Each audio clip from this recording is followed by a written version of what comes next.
fa mbola hijanona ao anatin'izay fitsidihana ataon'ny délégation malagasy any Chine izay ihany sika niaona tamin'Andriamatoa Yanlong Ping izay namorona ny hybride ny filoham-pirenena ny fanatsarana ny fambolem-bary no votoatin'ny resaka tao anatin'ity fiaonana tamin'ny filoha malagasy sy ity manampaizany amin'ny sehatry ny fambolem-bary ity ny tanjona ao anatin'izany moa zany dia ny angalana traikefa ahafahany Madagasikara maleo tena ara-tsakafo indrindra fa ny ara-bary mitondra fanazavana momba ity hybride ity ny ministra eo anivon'ny fiadidinan'ny Repoblika misahana ny fambolena sy ny fiompiana Andriamatoa Rivotra Kotovao.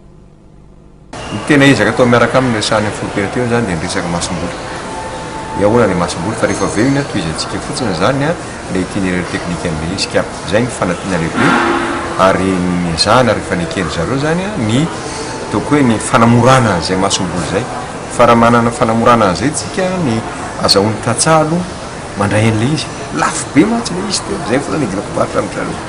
ka rehefa lafo io ny tatsaha tsy manana fa rehefa hita ny vokany zay le adevitra teo dia ho raisiny amin'izay nefa misy asan'ny fanjakana ka raha hanampy ny tatsaha ihany tsika dia aloha ny masom-boly zany tsika manampy fa tsy rehefa vokatra ny vary dia